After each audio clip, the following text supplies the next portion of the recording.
So, starting from here, we've got the 3 profiles on the 3 rotated planes, and I want to extrude them right through that cube. If I use extrude curve, some of you are having issues with your extrusion doing this, right? The way that you fix that is you go to direction. To find the extrusion direction, we already have a line about which we want that to extrude.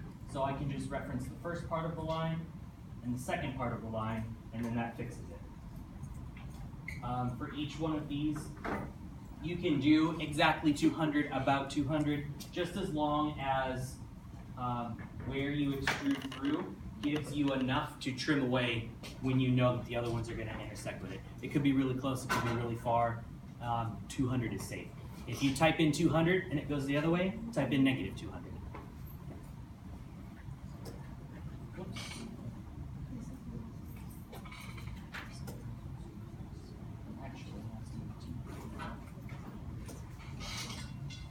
Sorry.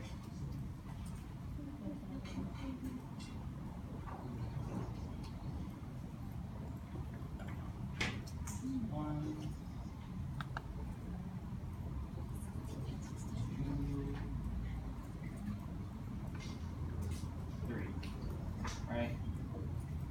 So we have our 3 extrusions here. And then what I want, I'll make a copy of these 3 and the original box.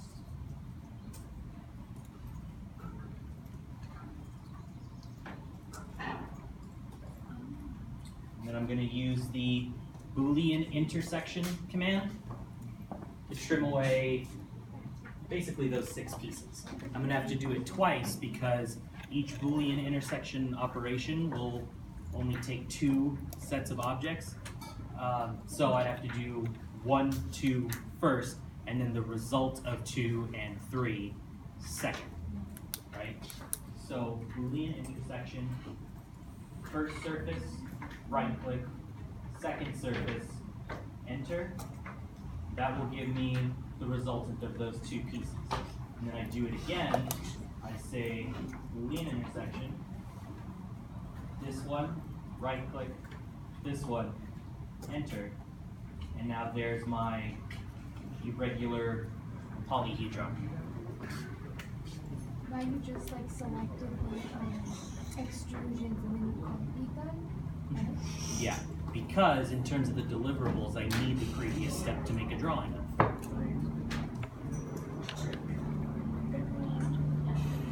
Okay?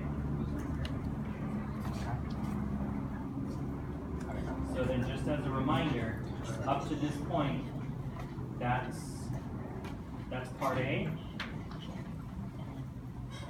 And the deliverables are all of those steps, how you got to that point at 1/8 inch scale on 13 by 19. Properly line weighted, annotated, beautiful drawing. Okay? So you choose the paper? Yep. Yeah, print it out and, sorry? Doesn't matter how many steps. Did you I didn't say. I would imagine each sentence is a step.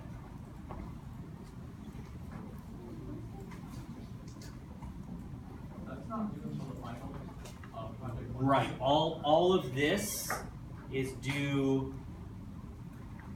Don't get too excited. Tentatively, April 9th. So not next Monday, the following Monday. However, I may give you more time. Maybe. Okay. If need be, can you just scale the paper to paper?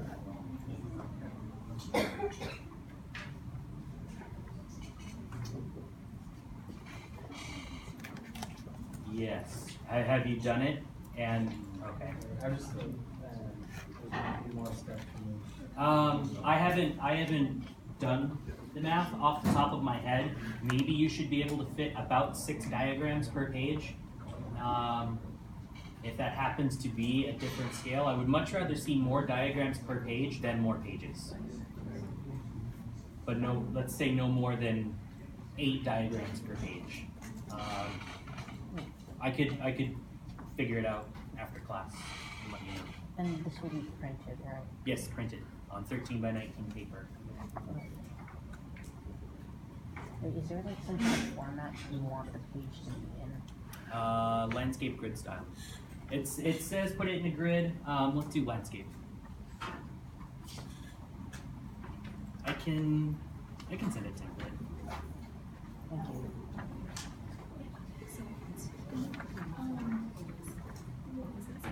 Wait, so when you do the Boolean intersection, Boolean it's like intersection. So you select one. You do the first two, and then you enter, and then you do the second, you put the result, and then the third one. The extrusions must also be capped, closed polysurfaces.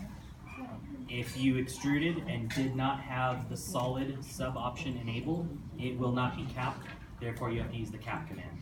If the solid sub option was enabled, then you're fine.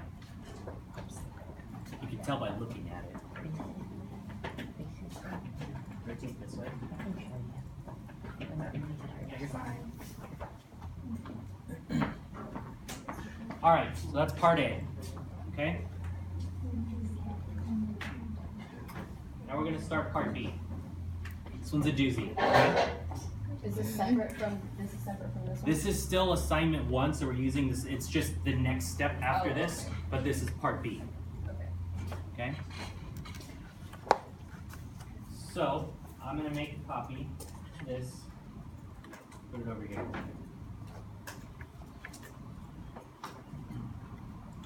And we could read this a bit. Maybe the general description gives you an idea of maybe where we're going. But part B of the assignment begins with the rectangular polyhedron, so that 20 by 30 by 40 box, and resultant irregular polyhedron from part A, what we ended up making in part A. The task is to create an interior geometry to the irregular polyhedron that is a product of the rotational limits of 2 profiles from the original rectangular polyhedron. It'll make sense, I promise. These profiles will be rotated within the irregular polyhedron such that they never intersect its bounding geometry. So what we're creating is a volume that is representative of the wiggle room that internal box has inside the irregular polyhedron. Okay? So the first step, we need to create cross sections in the XY, YZ, and ZX planes. That's basically a plan cut down the middle, a front section, and a side section. So what we want to do is, I'm going to create a planar surface. I'm going to make it 100 feet by 100 feet. Doesn't really matter how big it is, as long as it's consistent. It does matter how big it is. It has to be bigger than the object you're trying to cut. You could do 50 feet. I'm doing 100 feet if you want to do exactly what I'm doing. So,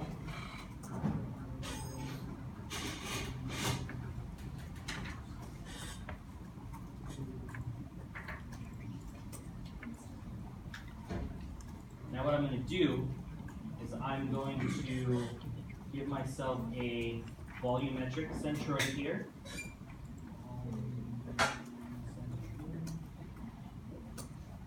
Right there.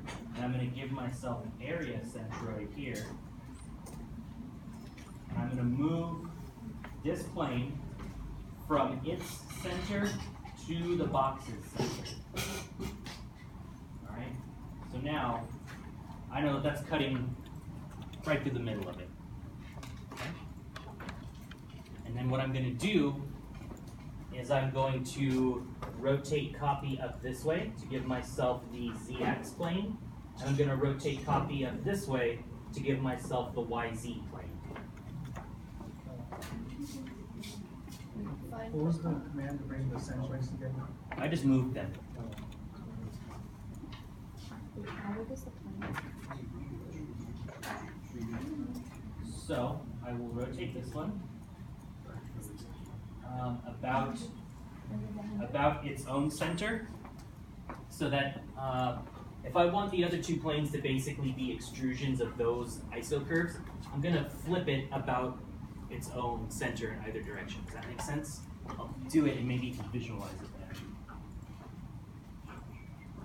From here to here, right? That'll give me a plane in the YZ. And then if I do the same thing, but with the other midpoint, right? The first rotational axis was this way. The second one I'm going to make this way, so that it's that, right? So what if it helps to think about it, I'm constructing planes where I'm not going to, but it divides the object into 8 pieces, right? 4 on the top, 4 on the bottom. I'm giving it hemispheres. I'm putting planes about its own center that are representative of orthogonal planes. However you want to think about that, that's what we're doing here. Okay? All right. So now I'm going to make 3 copies of this.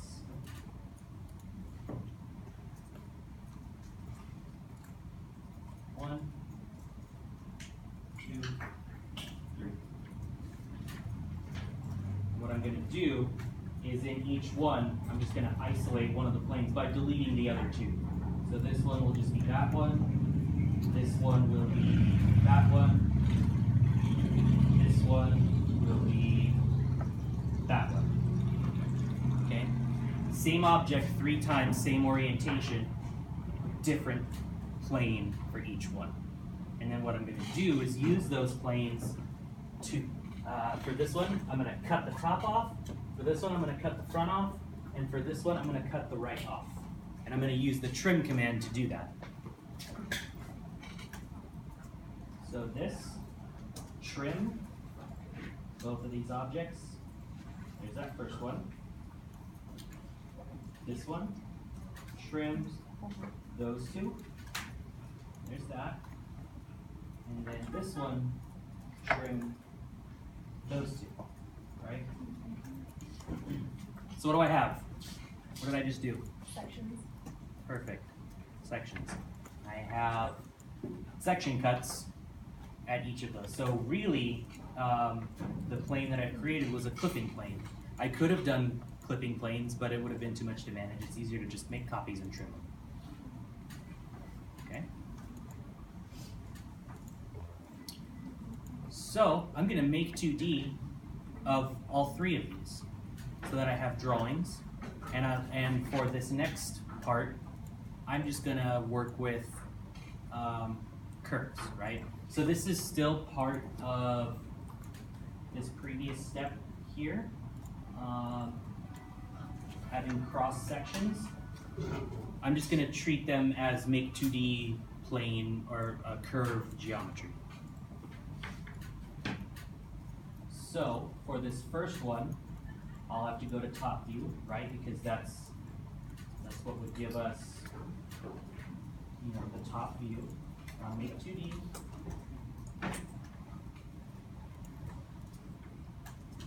Move this.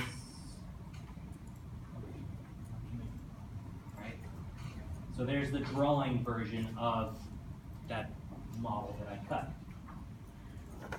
To do this one, I'm going to have to make 2D from the front view.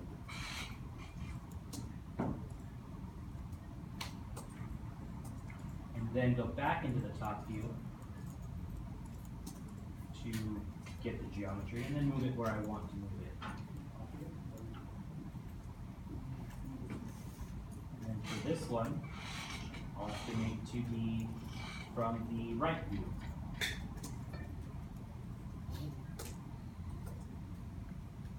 And then go back to the top view.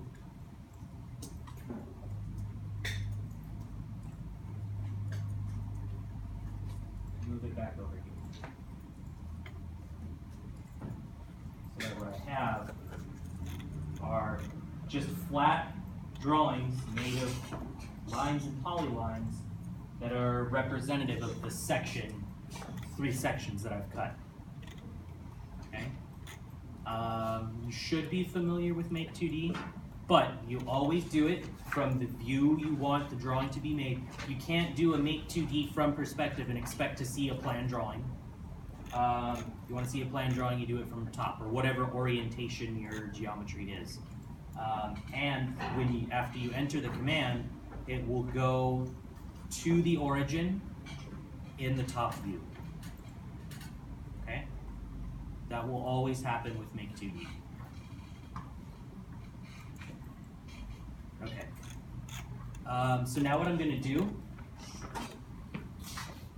is I'm going to individually join these curves. Do not select all of them and type join, you're going to get a mess. I'm going to select the inner rectangle first, one at a time. There will be individual curves. And I'm going to type join. And then I'm going to select the outside and type join. So that I have one curve that's representative of the box and one curve that's representative of the irregular polyhedron. Okay? If I had done it the other way, I'll show you what I'll get. Maybe it'll work. Oh, it worked anyways. Well,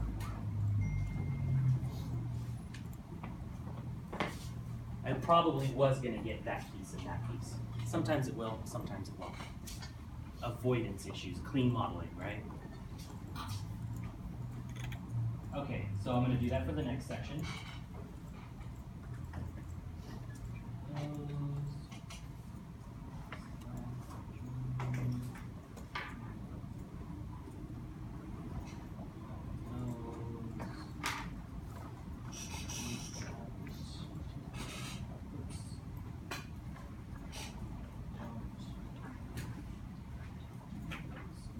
Alright, so now I'm going to organize each section onto its own layer. I made layers in previous class, but I'm just going to put one of them on the section 1 layer, one of them on the section 2 layer, and one of them on the section 3 layer, just so I can organize all this data I'm about to create. This one will go section 1, change object layer. This one, change object layer. You can also change object layers by going here.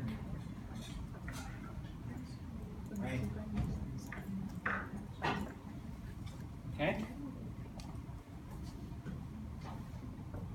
Okay so far?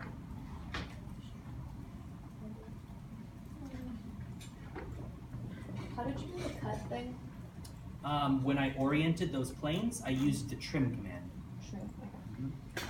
So I will select the plane, because that would be the cutting object, and then I would select the geometry that I want to get rid of, rather than the geometry I want to keep. Okay, I also have a question. My vertical plane is the other direction that you had, does that matter? Well, you should have two vertical planes. One that goes.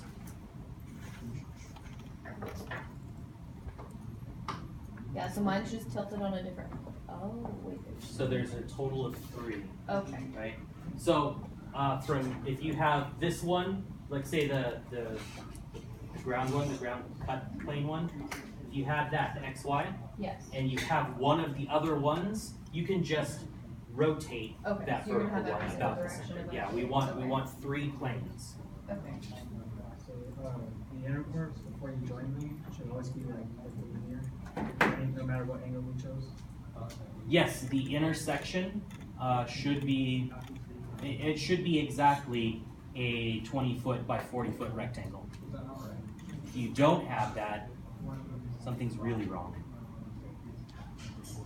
So I did the Boolean intersection, and then once I do that for both of them, do I trim the sides off?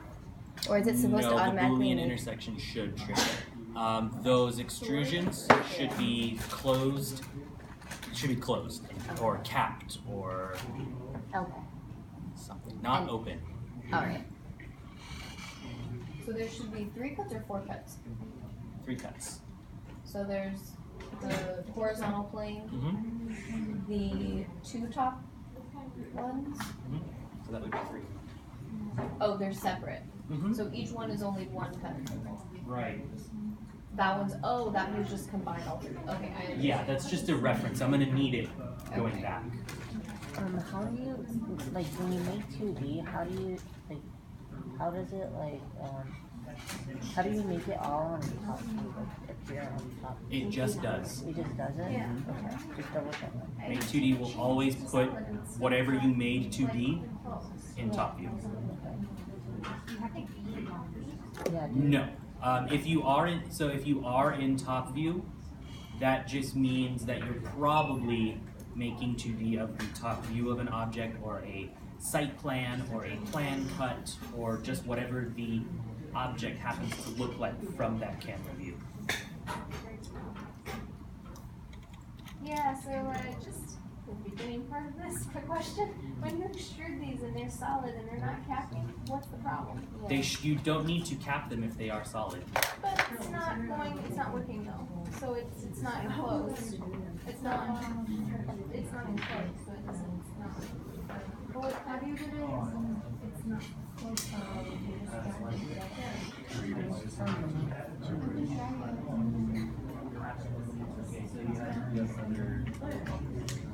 So what that probably means is that Trim them. Is it on current view or is it on current seed plan? Which one are you trying to make? They They already cut them. already cut them all. So this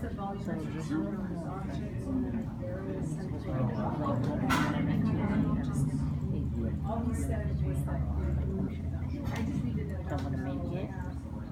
And Select them and drag it together. so I'm running out of butter. But I don't have a trim, which is never a good thing. Oh no, that's really option. Because when I said so this is not plane. So what that means is either this is not flat, Oh, yeah. or the curve that you put onto this surface. oh no, it's over here. The ways to fix that would be So it's okay. just sort of troubleshoot that. Draw these in plan; those will be flat. When you pull those curves onto here, you should be pulling 12 and only 12 and exactly 12 curves.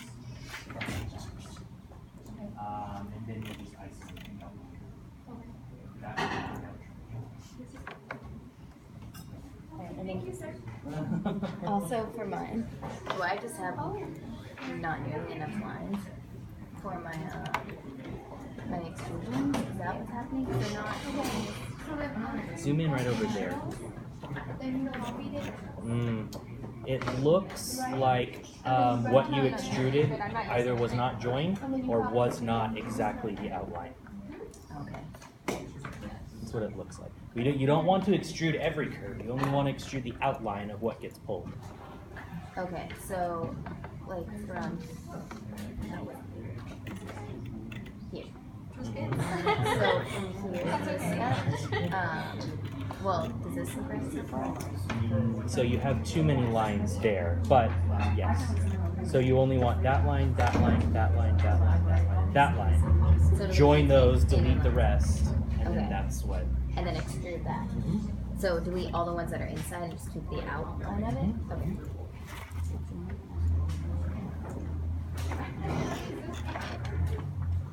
Okay. I'm gonna keep going. I have to get through this. Share the recordings, please. Okay. And you can go back. What did he say? Okay. So the next step. This one. The next 2 steps are probably the most complicated. But it's okay. It's okay. So this is step 2, rotation 1, center pivot. Okay. What we want to do is identify a rectangular profile in one of those planes, right, of the 3 section cuts that we took. Identify one of them that when rotated from its center point will not intersect the sectional profile of the bounding geometry on the same plane. 2 rectangular profiles meet this criteria, 1 does not. That's more of a guideline than a truth. We've sort of found out in the previous class it's not always true. But what we want to do is rotate the rectangle such that 2 corners are tangent to the outer profile. Let me show you what that looks like. And I won't know until I actually try it. So, I'm going to go with this first one here. What I need to do is rotate it from its center, either left or right, so that 1, it doesn't cross the outer boundary, and 2, 2 corners end up touching the outer boundary. Generally, this will work for 2 sections. I will show you, I'll tell you what to do to fix it if it doesn't work, especially if it doesn't work for mine, right? So I'm going to use rotate, and the center of my rotation must be the center of that rectangle, right? Which is also the volumetric centroid of the box, right? It's the same point. I'll select that, and for now,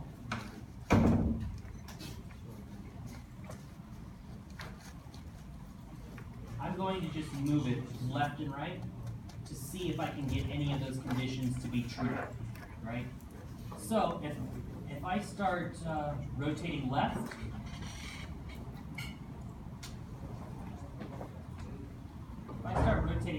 I can see that immediately those 2 corners that we're touching are outside of the boundary. So I can't rotate left on this one. If I rotate to the right, the same thing happens. As soon as I rotate, it crosses the boundary.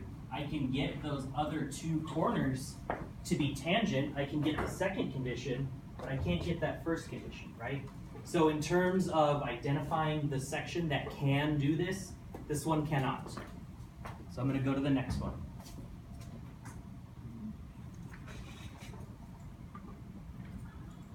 Okay, rotate from the center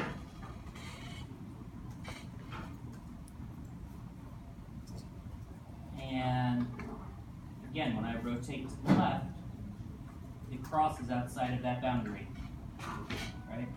When I rotate to the right, it crosses outside of that boundary, right? So I know now that I cannot do this. And I'll show you what to do for a fix for that. But just for argument's sake, let's look at the third one.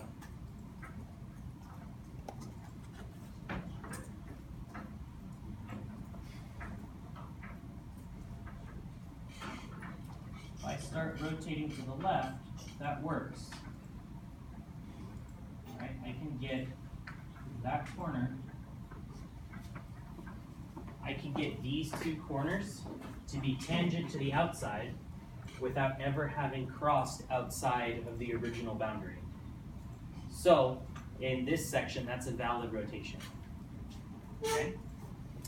But, what I need to do to fix either of the other sections, I'm going to need to scale them down. So, I need to scale them all down equally. I'll probably just fudge it because I need to get to the tutorial. But the way that you should fix this is if you get to this step and you can only do this for one section, go back to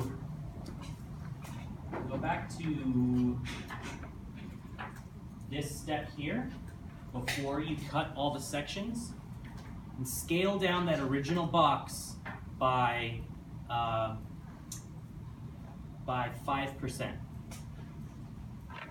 So when you scale it and you give it a scale factor, it'll be 0.95. Okay? Only do that if you can't do this step in at least 2 sections.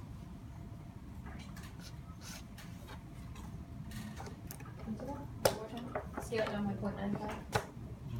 Okay. Scale it down by 0.5, scale it to a factor of 0.95. 5% smaller from the volumetric centroid. So that means it'll be 5% smaller in every direction.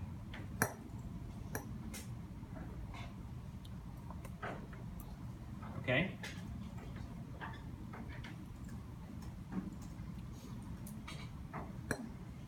If your rectangles can rotate, don't worry about it. Yours might work better because I did this very often. You said that if 2 of them don't work, so if 2 of them do happen to work, what do we do with the one that doesn't work? The one that does, so if 2 of them do work and 1 of them doesn't, don't worry about that. You're not going to use the 3rd one. Okay. So whether they work or not, is that depending on the rotations we use? Whether it works or not depends on the angles you rotated their original planes, right? And because there are an infinite number of steps between 1 and 15, really, and you're doing that 3 times for 3 different directions, there's endless possibilities for what there is, and even more within 300 or at least 90 degrees, right? Because once you start doing more than that. Yes, so there are more right answers within 15 than there are outside of 15, but there's no wrong answer. But in terms of how this method works, the numbers I chose didn't work. Okay. All right. So I'm just going to scale it in a section. I'm going to scale the rectangle. Don't do this. I'm just doing this to make it work.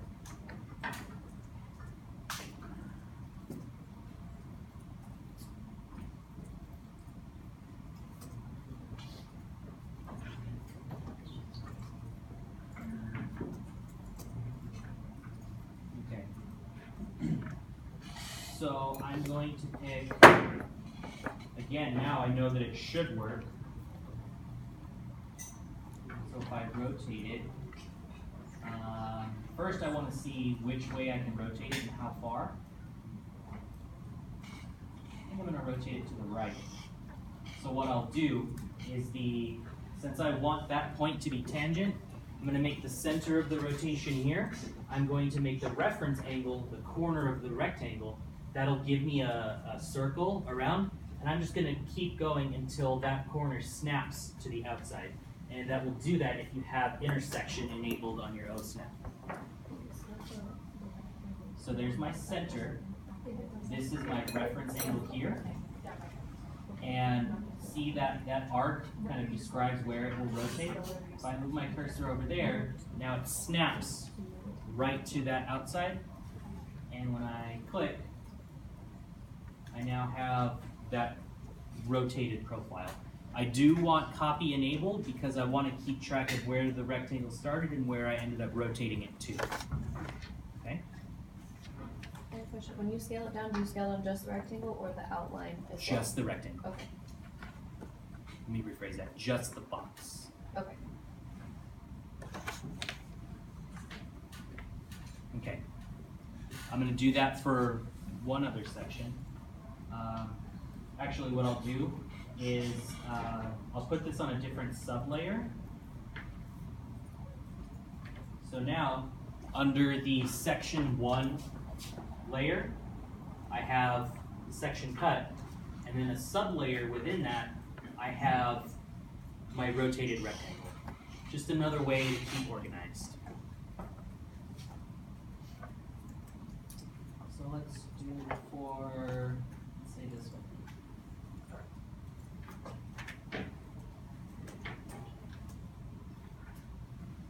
Here.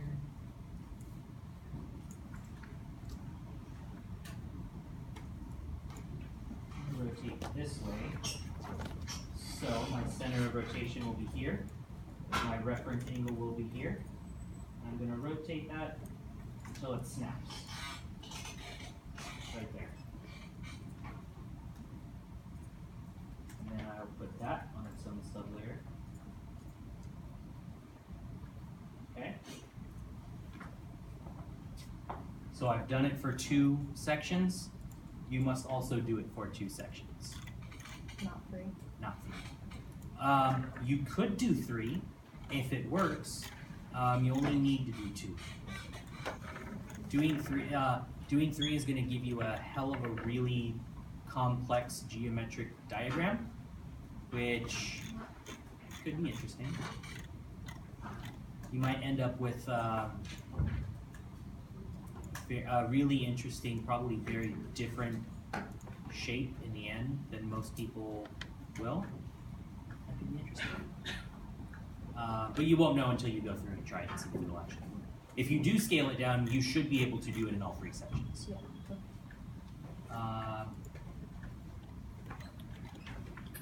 Questions so far? So scaling it down, you keep it at home info, and you show it on the,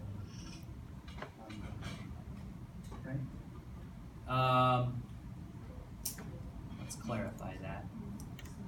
When we scale something down in this model, we're just making it smaller. We never scale anything down in Rhino to make a drawing. The program does that for us when we export it to Illustrator. I will contradict myself in about an hour, but it's okay.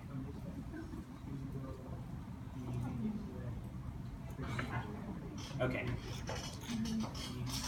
So what I'm going to do here, now that I have these 3 sections here with their rotated profiles, I want to move the drawings as they exist here back onto the 3D model. And the command I'm going to use to do that is called orient 3-point. It should be under here. No, it's not under there. I guess this next step is still technically step 2. But what I need to do is move these back over here. Okay. This first one, I can make a copy of it because I am not rotating it. Because it's going to go directly from here because it's the plan cut. This plane is this drawing is this plane here, right? I could move it, but I want to make a copy, so I'm just going to make a copy. I will reference any one of these corners to copy this over to here as long as I reference the same corner, okay? So let me do that first one. I will copy. Let's say I choose this corner right here. I'm going to reference the same corner over here so that now those lines exist exactly where that section cut is taken. And it sits flat on that reference plane. Okay? Does that make sense? Who needs another explanation? But isn't the original one still there? Or like on top of each other? Original what? The first plane we had? Yeah, I didn't move the plane or copy the plane. I only copied the 3 lines. The boundary, the original rectangle, and the rotated rectangle. Oh, okay, so not the plane.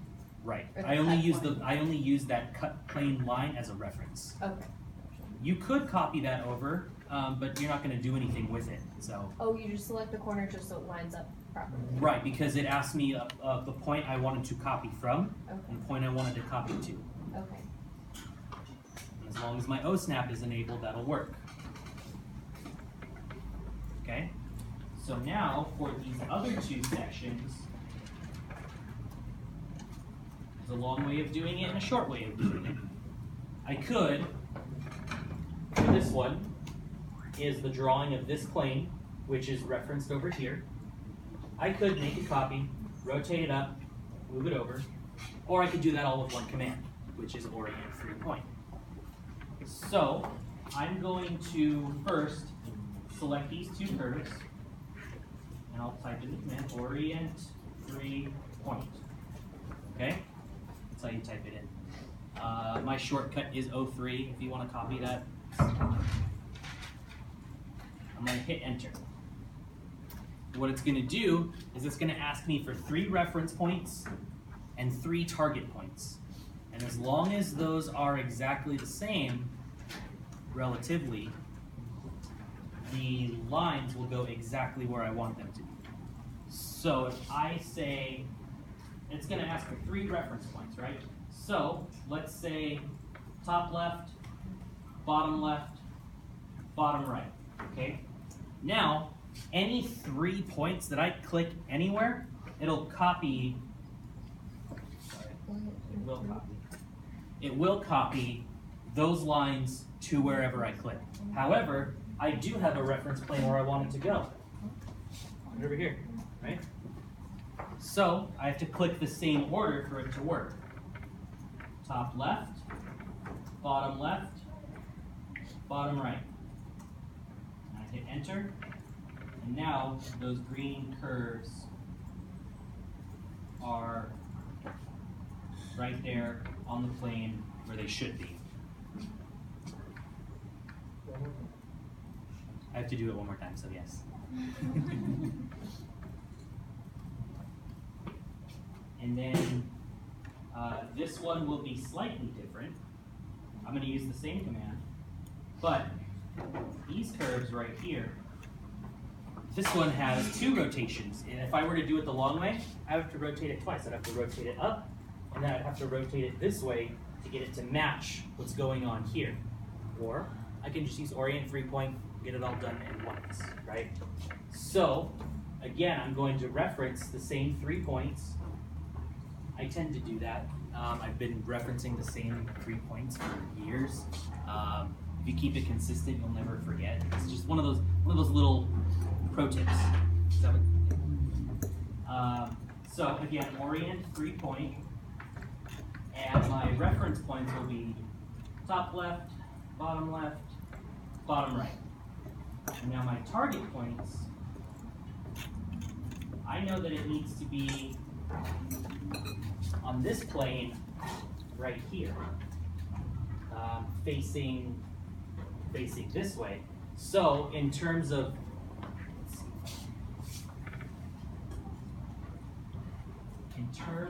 orienting this geometry where it needs to go, it's going to go from here up over to there, right?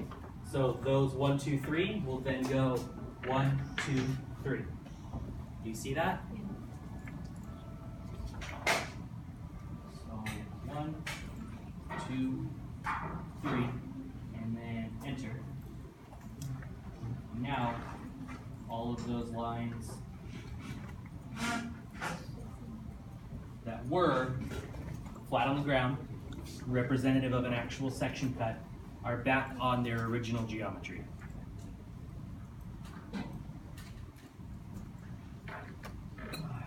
All right. So for the next step, a little more difficult. So what I'm going to, it's a second rotation.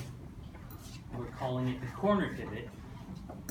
What we want to do is, in a perpendicular plane, rotate the rectangular profile around the point where its corner is tangent to the outer profile, such that the opposing corner is tangent to the surface of the original outer polyhedron. This step will be repeated for each corner that's tangent to the outer profile. What does that mean?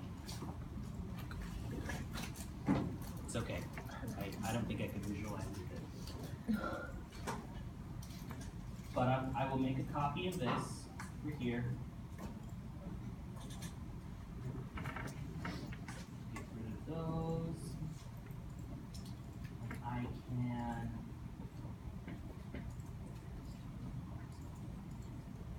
so let's take that the yellow one that I selected and highlighted.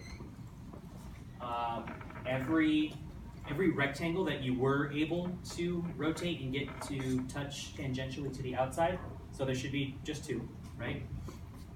From every corner that it touches in a perpendicular plane, so that's going to depend on which orientation that original one was. So for this one, it exists in the XY, so you can rotate in either the ZX or ZY planes from here, so that when I sweep it down, it doesn't go outside of the outer boundary, and when I sweep it up, it doesn't go outside of the outer boundary. The instructions say to keep that opposite corner tangent. However, there's no easy way to snap to that. So the limits of rotation in this step, you're going to eyeball. You're going to get as close as you can, but it's going to be subjective, really. We want to make sure that it does not go outside. Okay? So let me set that up to show you what that means. I'm going to rotate 3D. It's going to start from here. And the end of my rotational axis, per the directions, I can either make my rotational axis go that way or that way. It would give me 2 different results. I'm going to pick this one because I picked the other one in the other class. But what that means is if I rotate about this, which because I have ortho enabled, ensures a perpendicular plane, like the instructions say. So now what I need to do is the rotation will start here because it's flat. I haven't rotated yet, so I'll be able to see where it ends up. I'll start here, and then the limits of my rotation, I'm going to keep rotating, keep rotating, keep rotating, first up and then down to a point where I can no longer rotate because then this curve would be outside, right? So let's say, looks like it can go pretty far actually. Let's say it goes that far, right? I can select it, go back and orbit around just to verify that I didn't go outside the bounds. I did a little bit over there, but you didn't see that. So that one is as far as I could rotate it up. Now, I'm going to do the exact same thing from the same corner, using the same axis, same reference angle, but I'm going to rotate down. Okay? This one, I don't think I can rotate nearly as far down.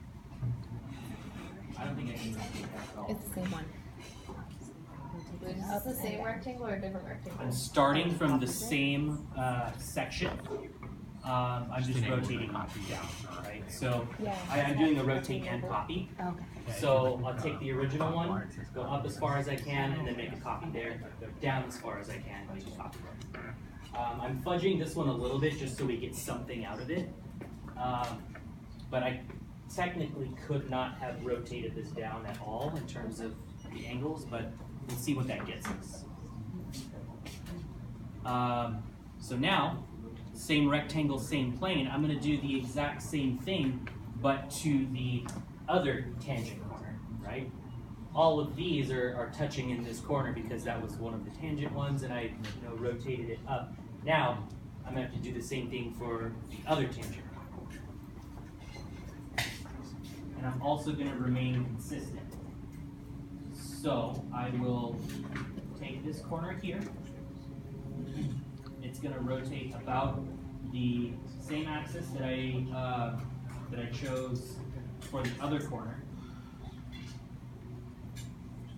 I will reference the 0 angle, and then I should be able to rotate down as far as I rotate it up.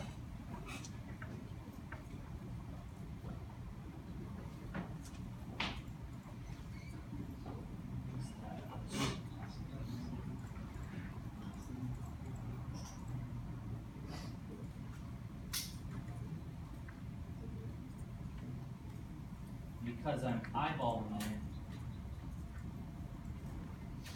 I probably could have gone a little bit further, right? If I kind of zoom to the inside of the object, I can see that I have more space to keep rotating, but I probably will. Were you trying to match the yellow and the white, or? No, not the white is way in the background. What I did, if you watch the progression, as I zoom in, I can see how close this corner actually is to the outside of the object. I could probably rotate more, but I'm gonna leave it there. Okay, so we're trying to match the angle of We're the try- other tangent? Well, we're trying, so the first one, you want to get as close as you can. The second one, you wanna match it. Match the angle.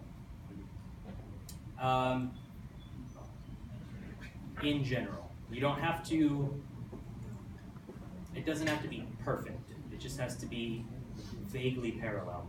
But they're not gonna, only the top one overlap, right? Like they're not gonna match because they're on opposite sides of this rectangle, right?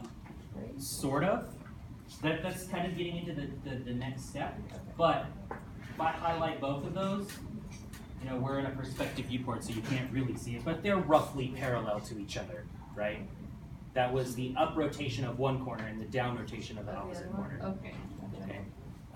Yeah. Just kind of jumping around, when we're rotating the section cuts and we're rotating the inner polygon after we scaled the inner, do you want us to turn all three of them at that point, since we can? So they're tangential? Sure. Yeah, okay. Sure.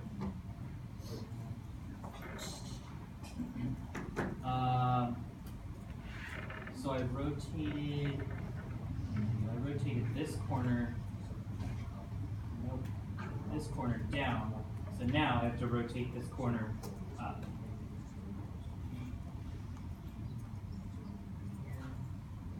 Here. And again, I technically can't go any higher. So I'll just go a tiny bit, just so we get something. Okay.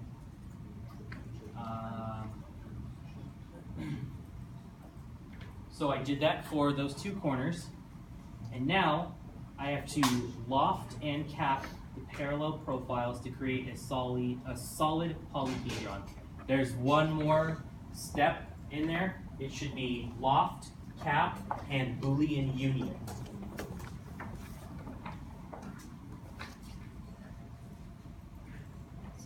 So, what it said was loft and cap the parallel profile, right? So, in terms of what we're doing, we should have two sets of parallel profiles. One that is the extreme positive rotation of one corner and the extreme negative rotation of the opposite corner. And then the other lofted section is the inverse of that, the extreme negative of one corner and the extreme positive of the other corner, right? So the command we use is loft, but what I will highlight these just so we can see the two different pairs. It is in a perspective view, so it's not obviously not visually parallel, right? But these two will be lofted together. These two will be lofted together. Okay? When you do the pivot rotation, it should be clear. One will probably rotate more than the other, so that will be clear. Loft those, and then just loft the other ones as well. So those are three rectangles essentially. Those are four. Where Because each corner goes up and down, and we have two corners. Okay. So the first corner will go up, that's one rectangle. It'll go down, that's another rectangle. Then we'll choose the opposite tangent corner. That'll go up, that's three. that'll go down, that's 4. And then there's the original one, which would be 5, but we're, Yeah, but we're not gonna use that for this step, okay. okay? So, I'm just gonna select 2, or 1 set of parallel, right? And I'm gonna type loft, L-O-F-T. And when I loft, I'm gonna hide this one.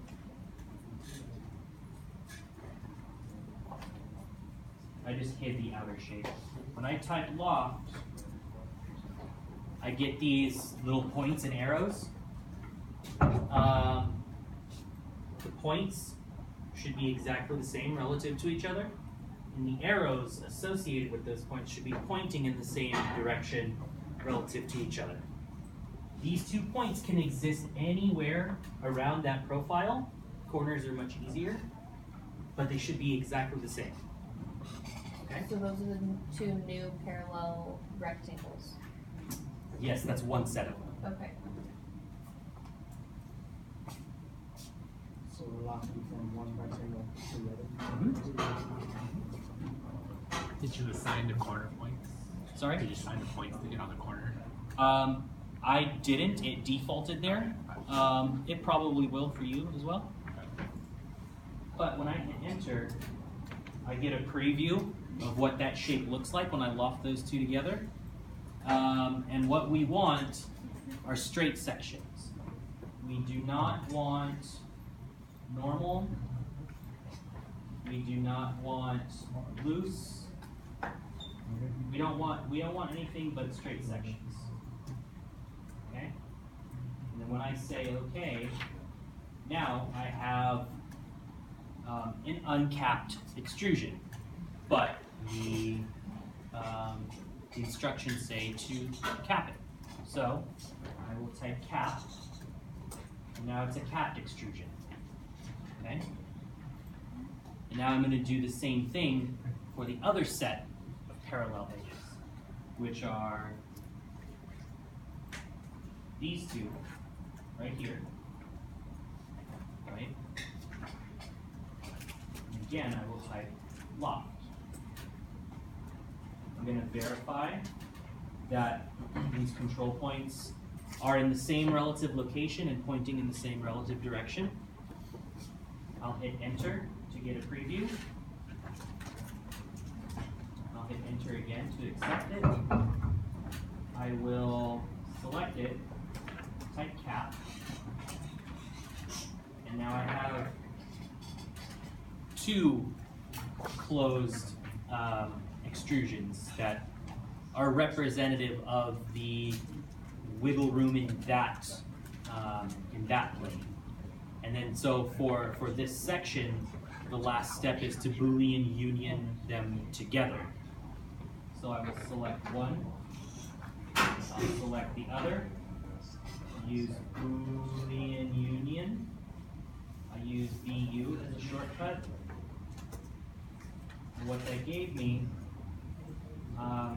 it really didn't add too much to the volume. However, it's now 1 surface rather than 2. Yeah. So you Boolean union the like new prism things together, all to make all one from all the colors, from the green, the pink, and the yellow, right? We'll probably only do 2 sections, but yes. So for this one plane, I have this one. I'm going to do it again for another plane, and then union those 2 Okay, so unions just keep together. them in sets for. Yeah, keep them in sets okay. per plane. Okay. So the 2 boxes combined, basically. They have to be union. So Boolean union. So the thing that's getting lost is the 2 ones that move up and down on the same plane, right? As long as they're the parallel ones. So technically what's getting lofted together is the maximum of one corner and the minimum of the opposite corner.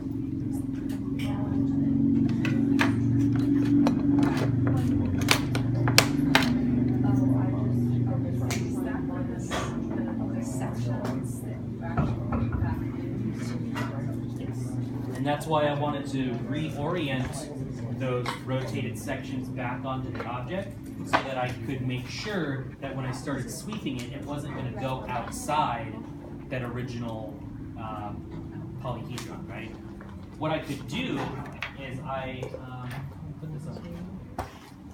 I can put this on its own layer. I can show that original polyhedron, and I can look around to see how good I did, right? This one sticking out a little bit right there. But I kind of knew that I should not have rotated from there based on how I saw the section, but I wanted to do it anyways to show you what happens. And you created that bounding box so that it only remains a certain size, is that? In terms of the gray solid here? Yeah.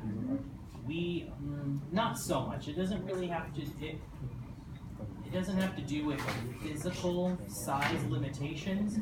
It has to do with geometric trickery. So there's the plane in the center, and then you go from one tangent corner and down from one tangent corner. So are you lofting the same tangent corner together? What are you lofting together? Is it the same tangent corner or the negative positive of the opposite tangent? So it's gonna be opposite tangents. Okay. Yeah. Let's see if I can grab a piece of paper and let me take this. I'm not gonna draw it. So if this is that section, right? We have two corners that are tangent. Where I'm pinching it is going to be tangent. From this corner, in whatever plane, let's say it rotates this way, right? It's going to rotate up, and then it's going to rotate down. If I do that really fast, it sweeps out an arc, and the top and bottom are not parallel planes. However, if I did that from the other side, then the maximum of this one is parallel to the negative of this one. And the same is true for the other corner. The maximum of this one is equal to the negative of the other one. Okay. Okay? So you're matching opposite tangents. Yes. Thanks.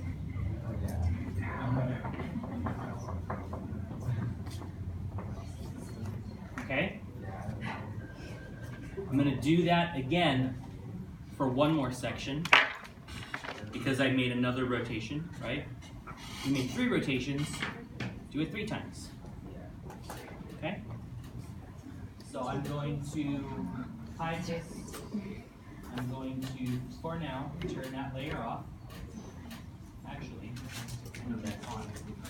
And now, other profile that I rotated was in the ZY plane. And these are my 2 tangent corners. So now I need to sweep it this way and that way. And then from here, I need to sweep it this way and that way. Okay?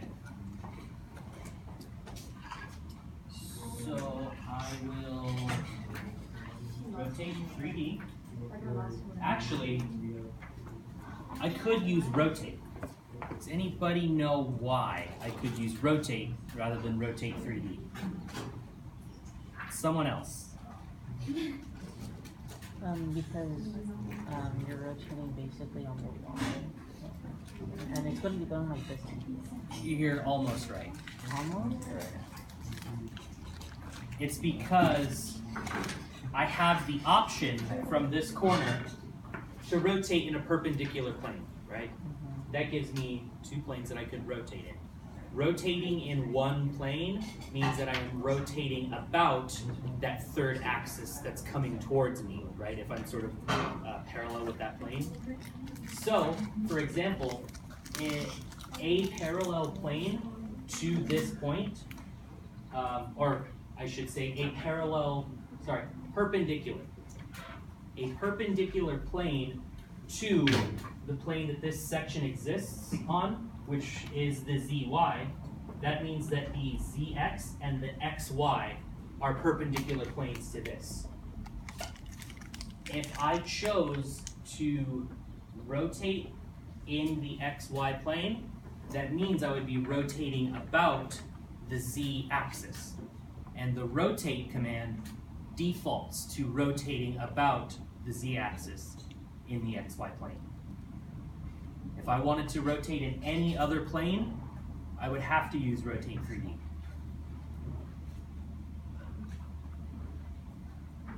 Any other way I could explain that? Try to explain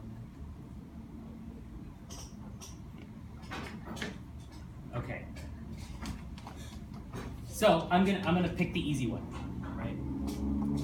So I'm gonna rotate from one of my tangent corners, and I'm gonna define where the rotation starts right over here. And then I'm going to move it, let's say,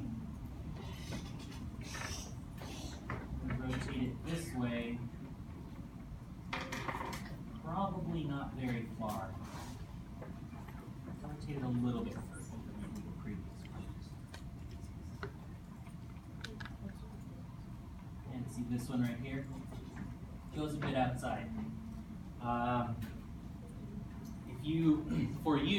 If you get to a point where you can't rotate it any further in one direction to kind of do both sides, just do one of those sweeping corners, right? So, for example, I technically should not be able to rotate this way. I should only be able to rotate it this way, and then from this corner I would rotate it this way, which would give me one set of parallel edges. So I would only have one in that instance. There should be instances where you can rotate in either direction. And actually what I'll do for this one is only do the rotation that I actually can do, okay? One way that I can tell visually that I know I won't be able to rotate it is this corner is tangent. If it moves this way at all, because of the angle of that bottom edge, any movement at all is going to stick this corner outside of that bounding box, right? If this face were angled the other way, yeah, I can move it that way. Or conversely, I can only move it that way because in terms of, defining an arc, that point is tangent. Does that make sense?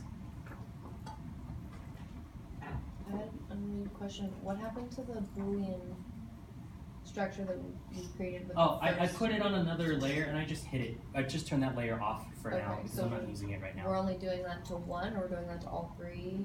You're doing it to as many as you can, Okay. but when I finish this section, I'll bring that one back in. Okay, so you were doing this, we're not working off of that, we're working off of the step before that?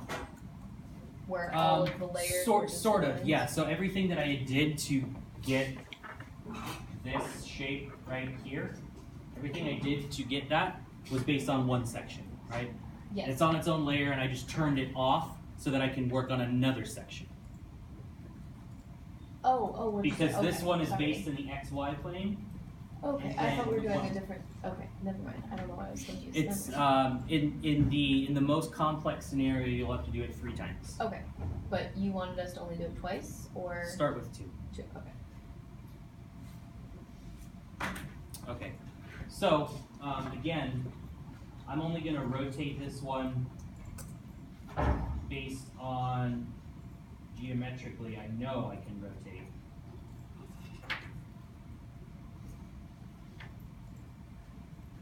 So I can only rotate in this direction. Pretty far. Let's say here.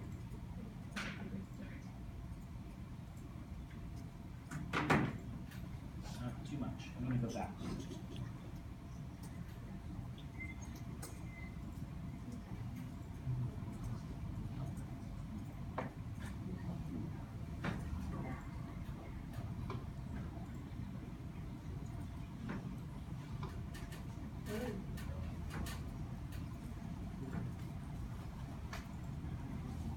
All right, that works. And then I'll do the same thing from this corner. Rotate from here to here. And now this top tangent corner has the same condition as the bottom tangent corner. So I know I can't rotate left, so I'll rotate right. And since I know I'm only going to get one set of parallel edges from this, I really just rotate this until it's visually parallel. I could do a little bit more, I could do a little bit less. The numbers of what that angle isn't really going to matter. But I can go, I look at the top, let's say right there. Oops, I'm hot. Sorry. Rotate copy.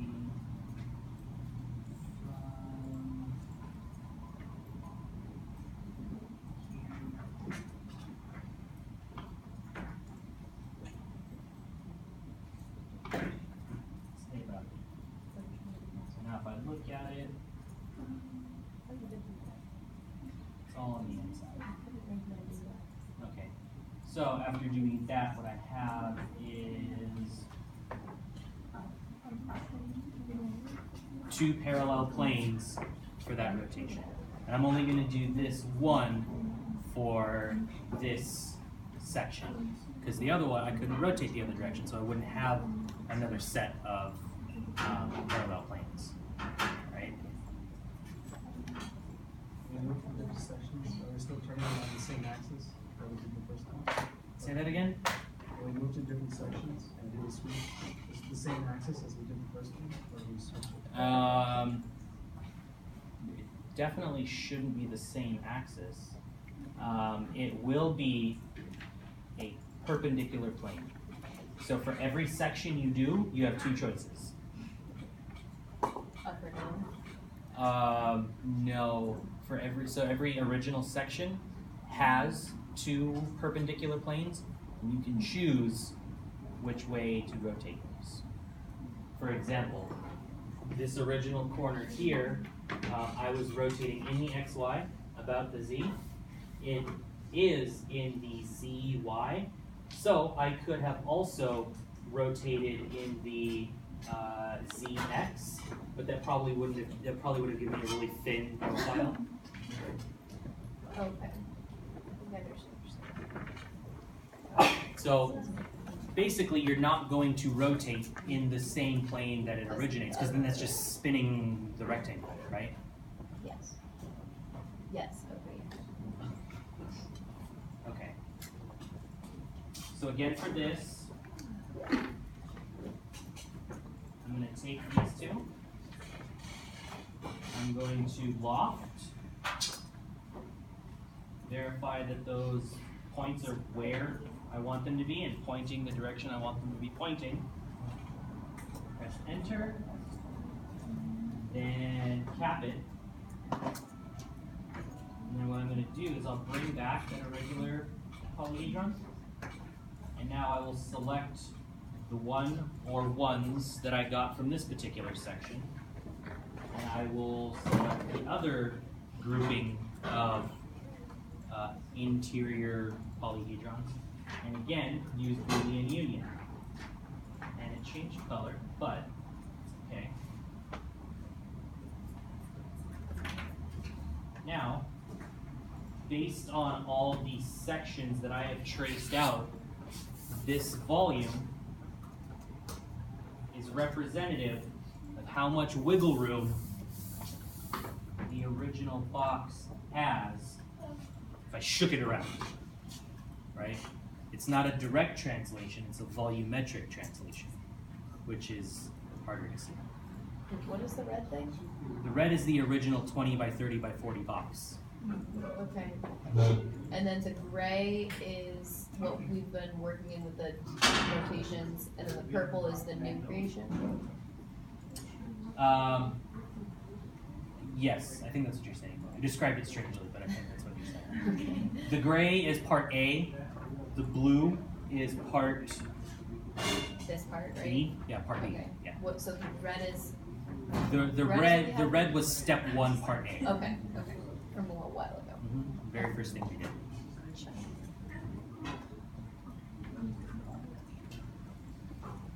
So what I can do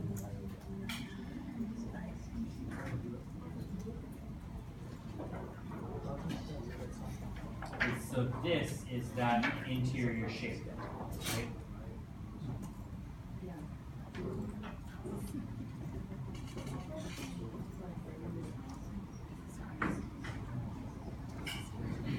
And now, except for deliverables, that is part B, is creating that interior geometry.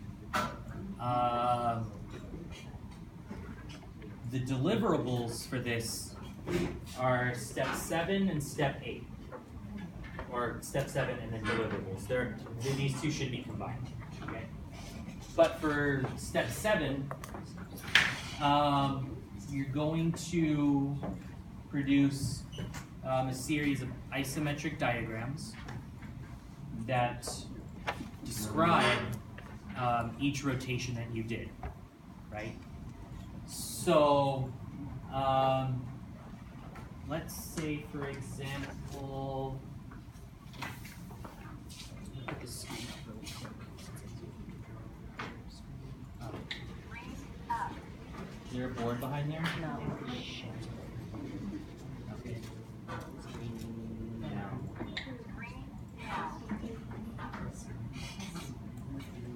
Maybe turn it.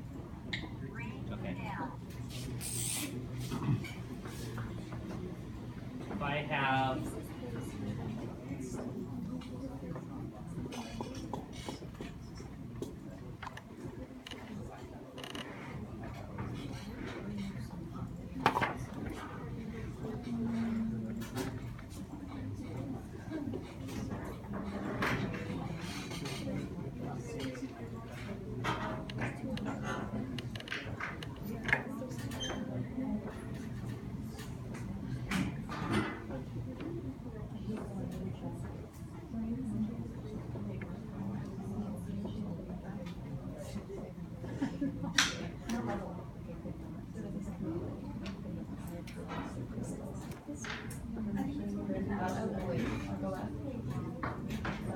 right?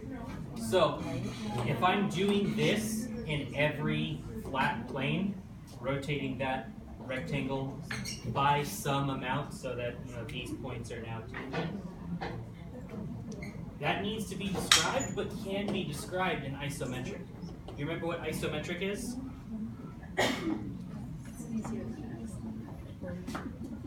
In terms of making one, yes, but iso is to axon as Scotch is to whiskey, so it's just a type of axonometric.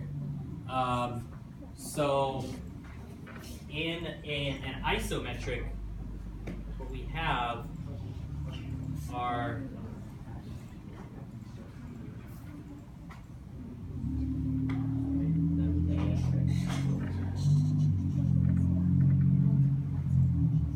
these 3 angles are exactly the same in an isometric. There's an easy way to do that in Rhino. If I ever say strictly axon, I will try to remember to define which kind I want. But usually, a standard axon is a dimetric, where only 2 of these angles would be the same. I can show you. I'll show you that later. However, what I have here is, let's say I wanted to make an isometric of this. I'm going to go to my little arrow next to perspective. I'm going to go to set view. I'm going to go to isometric. It's going to give me 4 options. I don't care which one you choose, just be consistent. But what this means, northeast, northwest, southeast, southwest. Okay? That's based about the XY plane. So, if I have my XY plane here, X, Y, here's my origin. Let's say my object here too.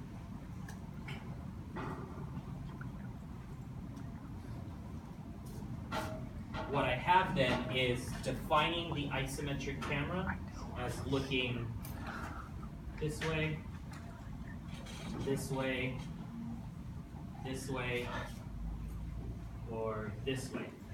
So then this would be northeast, this would be southeast, this would be southwest, this would be northwest.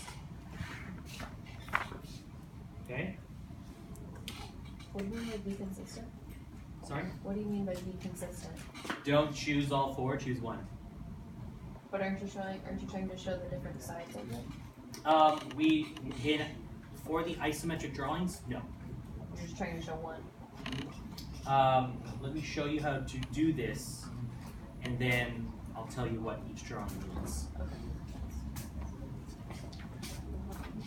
So let's say, okay, so for example, based on my little gimbal right here and the way that I'm looking, if I wanted to keep roughly this view but in axonometric projection, which one should I choose?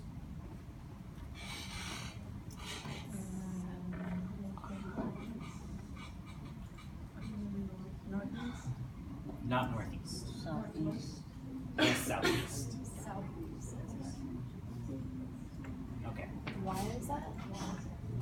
Because my origin is here, my x is going this way, my y is going that way. So y is north, x is, or y is north-south, x is east-west. And if I want to look at it from that same view, I can align myself with that vector saying, oh, okay, it's about southeast. So when I click southeast, it's gonna zoom way out, but that's okay. If I zoom back in, that's, you know, the same direction that I was pointing, but with that isometric projection. We can pick any, we just want this to be consistent. Yeah. So now what I would do here is I could just make 2D from this view. I can include all the information that I want. And now when I go back to top view, yeah, see, I have another one that I did before. I have a bunch of lines that I now have to line weight group.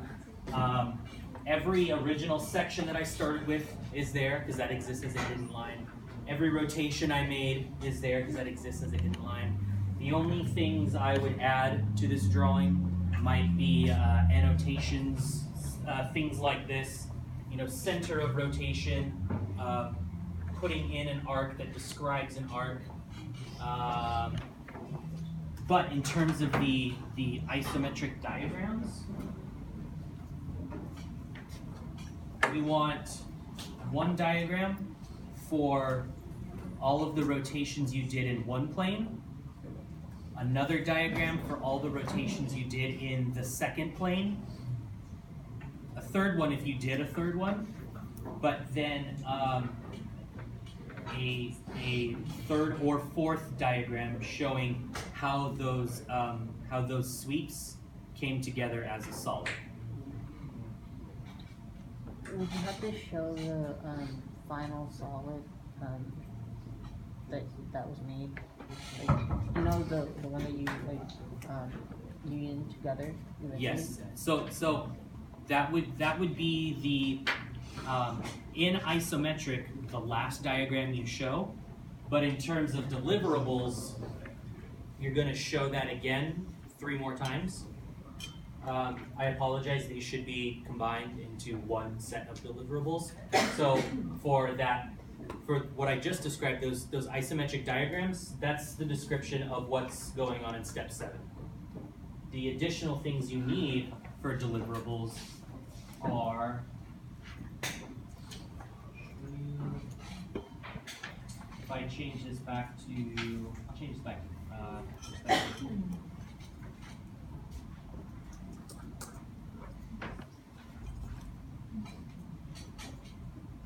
That's what you need. 3 elevations. Top view is an elevation, front view is an elevation, right view is an elevation, left view is an elevation, back view is an elevation, bottom view is an elevation. I think 3. And what you do, you make 2D from those views. And we want to see, actually what we do want to see in the same drawing would be the outer polyhedron as well. So what I would have to do is make 2D of the interior in that particular elevation, and then make 2D of the exterior in the same elevation, and treat those lines differently. Because technically, right, this gray solid, I know that blue solid is in there, but I can't see it.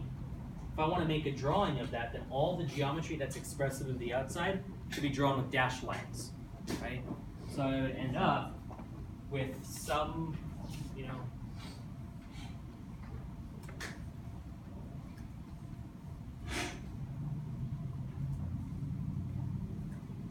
some whatever the interior geometry is, right? And then the outside, the gray solid in this case, will be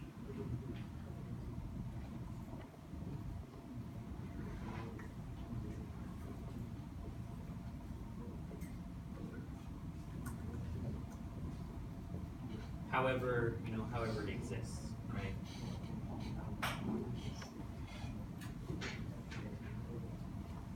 Okay. So the interior that you just created would be that outlined in black. Mm-hmm. That would be in 3D view. That would be an elevation drawing. Okay. Make 2D from the elevational views. Okay. So define the lines not by color but by line weight? By line weight, yes. Even within, the original drawing of, the interior, that should be properly line weighted as well. What is closer to you is a darker line weight. What is further away from you is a lighter line weight. You could be really complex and say the outline only is a dark line, and then from that outline, everything gets lighter, sort of directionally by line weight. When I mean lighter, I mean line weight. That's sort of another way of line weighting things, which kind of gives us a theoretical connection between the way that we draw what we made and the way that we made what we made, right? We used outlines of isometric projections of a cube to create this thing that we will then draw with not a fat line weight, but a thicker line weight. Something to think about. Okay.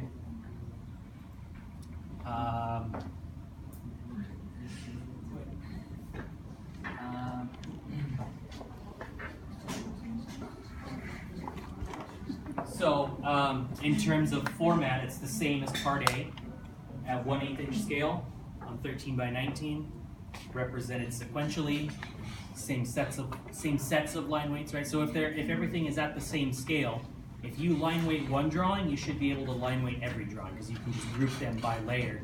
The only thing you should be doing in Illustrator is making all the lines black and changing all the line weights by layer. You set up all that organization in Rhino. Or if you're changing line type, you'll change line type in Illustrator as well. Okay, so we need 3 isometric diagrams of the first cap of the first triangle, and then the cap of the second triangle, and what was the third? It would be an isometric drawing of that final With all Boolean union. Okay. They're not triangles. Sorry, rectangles. It's been a long day. Triangle. But yeah, so within that one isometric diagram, you can show how you rotated it in plan and how you swept it up and down from each corner. And all of those translations should be in one diagram. You can model those arcs in 3D space so that when you make 2D, the arcs are already there. You're not worried about drawing a correctly axonometric arc Does that make sense? For example, let me see if I can do it really quick here.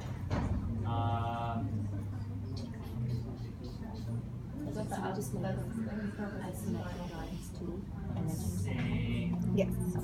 In Illustrator. okay. We'll make it 2D Um, in Rhino, but If I wanted to diagram one of the sweeps that I did, right? I can draw a circle that starts at the corner of my rotation and ends at the end of that corner, because I know that that's the angle that I swept it. I can say this one here and this one here. I can trim that away, and now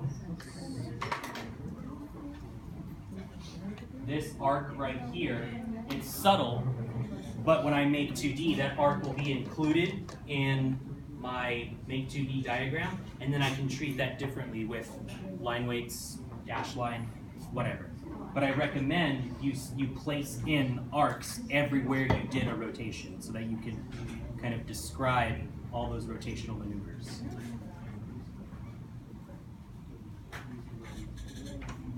Just using the circle tool. All right. There's 2 more steps. Well, there's part C, and there's 2.5.